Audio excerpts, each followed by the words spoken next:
There were two guitarists in the original Steely Dan, Denny Dias and Jeff Skunk Baxter.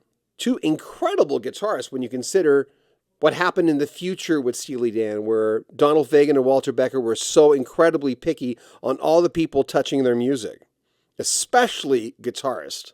And even though they moved on from Denny and Jeff Skunk Baxter, it says a lot that they were in that band, but these guys are top shelf. Jeff Skunk Baxter talks about Denny Dias on Rock History Music. Denny Dias, how would you describe him?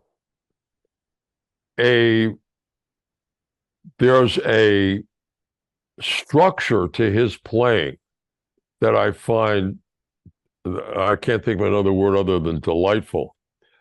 The way he approaches music and as a guitar player, it's fascinating. And it's pleasing as well. He has science in his playing, but it doesn't put you off. Well, going into the Steely Dan, what was the expectation for you? I mean, you were a younger man. You helped start that band. What was the vibe like going into Can't Buy a Thrill? Well, it's pretty exciting. We were, we didn't know what we're doing. I mean, we certainly had a lot of confidence. I'd been, a studio musician for years before that, had a lot of confidence in my playing. I loved Denny's playing, and we were really complementary in terms of our styles. So that was fun. And we just were excited about the opportunity to make a record with a band. And who knew? Nobody knew what was going to happen. There was no guarantees. Bodhisattva. So Denny did the first solo and you did the second on that, correct? Yes. So how was that decided? I mean, you just look at each other and say, you do the first one, I'll do the second one, or? I can't remember the exact circumstances, but we always worked together to try to find areas and musical places that we like to play. So yeah, we just kind of discussed it from what I remember. Yeah. With Do It Again, did you guys, I see there's certain songs when I talk to artists, and it sounds so generic to say that, I know, but there's certain tunes that when I hear them for the first time, like I literally stare at the speakers, and Do It Again was one of those songs. Did you guys know that you had something there? No. Oh my God.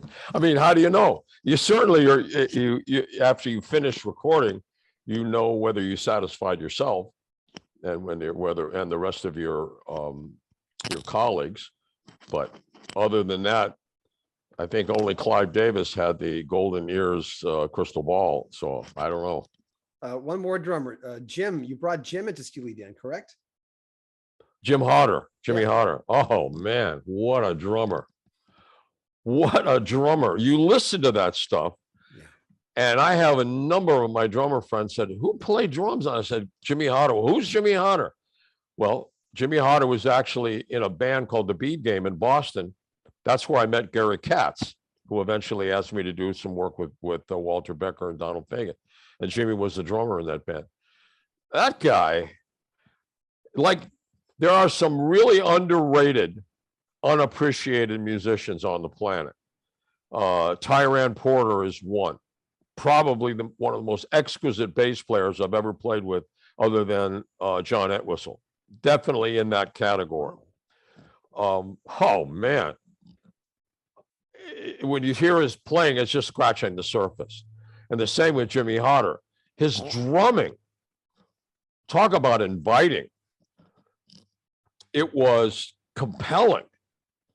And you listen to that stuff, most of it without a click. And it's amazing. Plus, he was a great singer. And I don't know if you ever heard the original single that Steely Dan put out called Dallas, but Jimmy sang that. What a great voice. What an incredible voice. Amazing musician.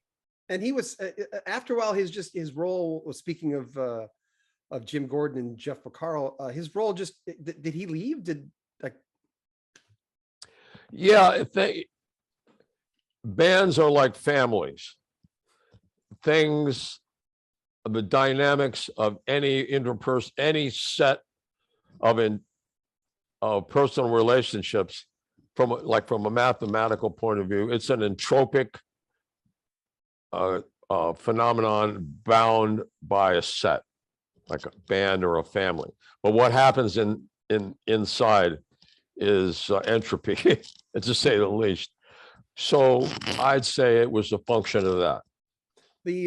With Gary Katz and Rod, with Gary and Rod as producers, I mean, every producer goes in there, there's a personality and a style. What's the difference between those two guys to you?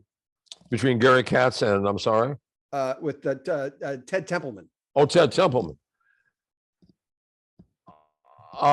Gary was very hands-off, whereas Ted was always engaged, because being a musician himself and having a good grasp of music as well as his visions of production, he was very engaged. There's information on Jeff Skunk Baxter's brand new album, his first solo album of all time. Sure took him a lot of years. He's thinking of doing another one now, by the way, right in the description of this video. Remember, if you want to make a donation to the channel, there are links at the very top to PayPal. You can join our Patreon, get early access to all our videos from all of our channels. But really, like our videos, subscribe to our channel, share them on social media, and comment on them. I'm John Beaudin. This is Rock History Music. Take good care of yourself.